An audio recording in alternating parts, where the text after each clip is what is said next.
Now, I haven't seen Better Man yet, but I think this monkey movie would like to have a word with it. Let's talk about the monkey.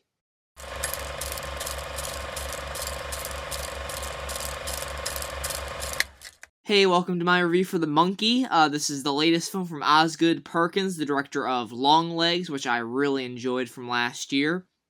And if you haven't seen The Monkey yet, definitely go check it out and come back because this review will be completely filled with spoilers. We are going to get into all of the gore, all of the surprises, all of the craziness of it. And this is a crazy film. A movie that has a tagline on the poster that says, "Everybody dies," and that's fucked up. You can probably assume that's going to be a pretty crazy film. And that's exactly what we get here. Theo James playing these twins, who are trying to put a stop to this monkey that when you turn the key on its back and it bangs those drums, someone is going to die in an extremely brutal fashion, as we see earlier on in the film, where we have our two twin characters as young kids, and I think the kid actors in this do a great job. I'm forgetting their names, but they did a fantastic job in this, and I like Theo James as well in the dual roles. That was really cool. You also get Tatiana Maslany from She-Hulk, so I can say I've seen her in something way better than She-Hulk now. You got Rowan Campbell later on in the film as this guy that gets hired by one of the brothers to retrieve the monkey. That was pretty fun. There really is a lot of comedy in this movie, somewhat to the film's detriment. There is too much comedy in this one at a certain point. I want to say that I really love the first half of this movie, the first 45 minutes of the film. Fantastic. I was enjoying the young kid stuff. I was enjoying the Theo James stuff.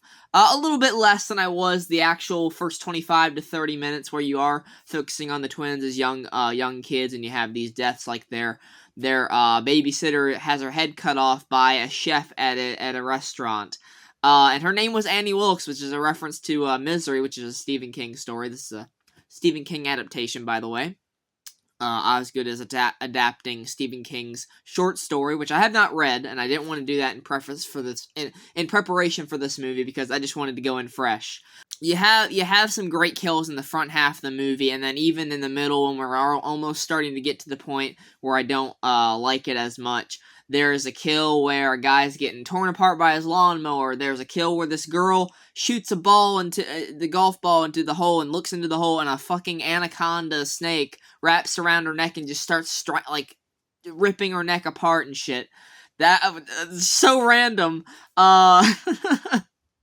There's just some great kills in this. The one that caught me most off guard is that in the trailer you see this girl is about to dive into this pool in a motel, and there's electricity nearby thanks to the monkey knocking over this air conditioner.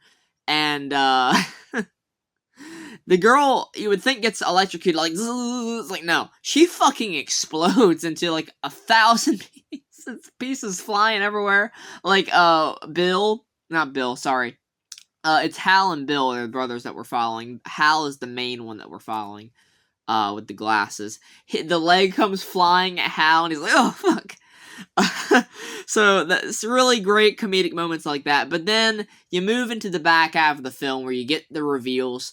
Basically, this is a story about revenge, because Bill is angry at Hal because when they were younger, Hal had a really bad day at school and he was wishing that Bill would die. He was telling the monkey that, and he turns the key, and the monkey instead chooses his mom to die. She has an aneurysm right in front of Bill, and she dies right there on the spot.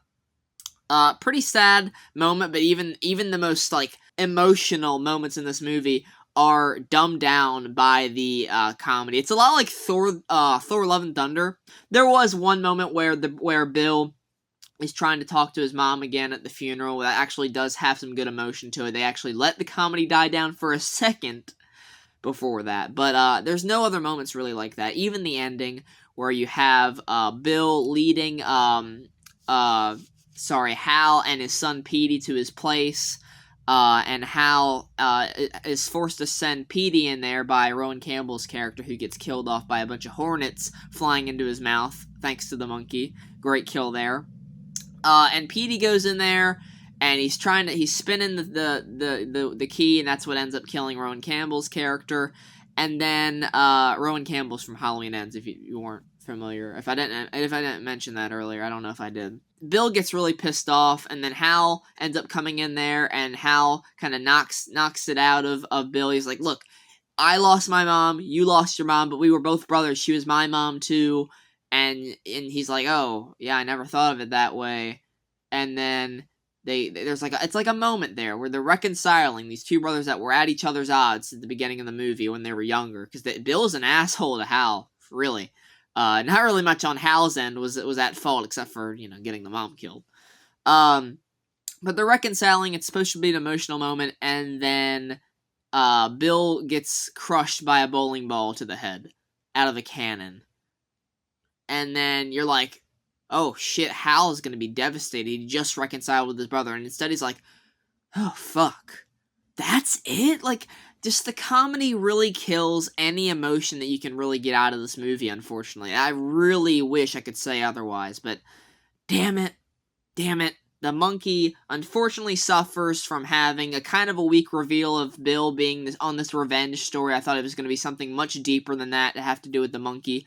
Also, there's some stuff about the logic of it all, which I know it's Stephen King, it's horror, you're not really supposed to bring up logic, but, Bill keeps turning this key for years and years and years, and or not for years and years and years, but, sorry, for multiple times he turns the key and it kills, like, their aunt, but then it just starts killing random other people. So why would it not have picked Hal to die? It just doesn't make a lot of sense conceptually. So it didn't really come together for me in the end, but the first act and the second act, for the most part, really, really worked for me. It has some great gore, although you can only watch people explode into pieces so many times before you kind of get numb to it. Even I was getting kind of numb to the gore in this movie in the back half.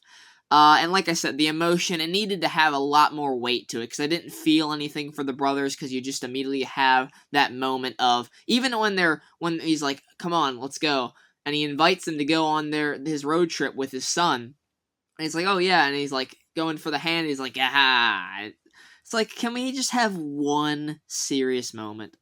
Unfortunately not. So I'm giving The Monkey a 7 out of 10, it disappointed me quite a bit. Not to the point where I'm like, I hated it or anything. I really did like it, but I wanted to love it. So, unfortunately, that didn't happen. But let me know what you thought of The Monkey down in the comments below. I'm interested to hear your thoughts. What's your favorite film from Neon? I'm still going to go with Parasite. Anora is up there as well. Longlegs was really great. It's definitely better than this. I would put Longlegs above this. And it's not necessarily a bad film, like I said. I just really wanted to love it a lot more than I ended up. So, the next review, I don't think it'll be anything next week. I think it'll be Mickey 17. So, be on the lookout for Mickey 17 review, as well as my ranking of everything new I saw in February. Take care, and goodbye.